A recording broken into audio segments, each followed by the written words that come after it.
जी हाँ, आपको भी दुबई में रहते हुए 5 से 10 लाख दिरहम तक का जुर्माना और साथ में 5 से लेकर 15 साल तक आपको जेल की सजा भी हो सकती है। दुबई में यह कानून नाफिज हो चुका है। ये कानून क्यों नाफिज हुआ है, आज की इस वीडियो में मैं आपको यही बताऊंगा। बिस्मिल्लाहिर्रहमानिर्रहीम, अस्सलाम वालेकुम friends, welcome back to every visa YouTube channel.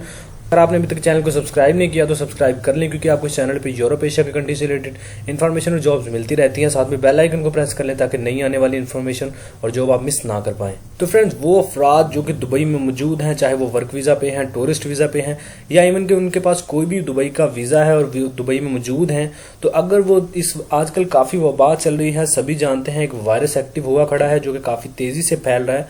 तो दुबई एक टूरिस्ट प्लेस है, काफ़ी अफराद यहाँ पे टूरिस्ट बेस के लिए आते हैं टूर करने, और लाखों रुपीस की दुबई की इकोनॉमी में बूस्ट मिलता है। तो अगर आप दुबई में रहते हुए इस वायरस से रिलेटेड, जो कि आजकल काफ़ी एक्टिव है, सबको उसके बारे में पता होगा, तो अगर आप किसी बारे में इस वायरस से रिलेटेड कोई भी इन्फॉर्मेशन यूट्यूब पे या टिकटॉक पे दुबई में रहते हुए अपलोड करते हैं, ऐसी इन्फॉर्मेशन जो कि गवर्नमेंट से ऑथराइज ना हो, चाहे वो कोई जोक है, कोई फनी वीडियो है, चाहे वो कोई फेक न्यूज़ है, चाहे आप इस वायरस से बचने की एहतियाती तदाबीर बता रहे हैं, या आप किसी भी सोशल प्लेटफॉर्म के लिए अपनी वीडियो बना रहे हैं लेकिन वीडियो में उस वायरस का जिक्र किया गया है, और ये वीडियो चाहे टिकटॉक की है, यूट्यूब की है, फेसबुक, इंस्टाग्राम, ट्विटर, किसी भी सोशल प्लेटफॉर्म पे आप ये वीडियो अपलोड कर रहे हैं,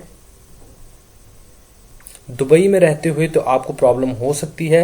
और इसके अलावा मैं आपको बताता चलूँ मेन थिंग कि अगर आपके पास 10 लाख दिरहम तक का जुर्माना नहीं आप पे कर सकते तो आपको 15 साल तक की कैद हो सकती है। और इसके अलावा अगर आप 10 लाख दिरहम तक का जुर्माना पे करते हैं तो आपको 5 साल तक की कैद हो सकती है अगर आप इस कानून को वायलेट करते हैं। फ्रेंड्स, काफी इंपॉर्टेंट अपडेट है। इसके अलावा मैं आपको एक और बात बताता चलूँ, जो लोग इस वक्त दुबई में मौजूद हैं टूरिस्ट वीजा पे और वो अपना वीजा रिन्यू करवाना चाहते हैं, उनके लिए नेक्स्ट वीडियो में बना दूंगा कि वो किस तरह अपना वीजा रिन्यू करवा सकते हैं। अगर आप दुबई में मौजूद हैं तो आपको काफी एहतियात से ये अपना सोशल प्लेटफॉर्म को यूज करना पड़ेगा। आप इस वायरस से रिलेटेड कोई भी इंफॉर्मेशन शेयर भी नहीं कर सकते। अगर आप फेसबुक पे शेयर भी करते हैं दुबई में रहते हुए तो आपको ये प्रॉब्लम फेस करना पड़ सकती है, आपको ये जुर्माना पे करना पड़ सकता है। इसके अलावा इंपॉर्टेंट अपडेट ये भी है कि दुबई ने काफी फ्लाइट्स भी बंद कर दी हैं, बहुत से वीजाज कैंसिल भी किए हैं। दुबई में किसी भी किस्म की फ्लाइट ना आ रही है ना जा रही है। कोई अपना आने वाले वक्त में अपना इमिग्रेशन जो प्रोग्राम है वो बिल्कुल फिलहाल तो बंद करे रखा है, लेकिन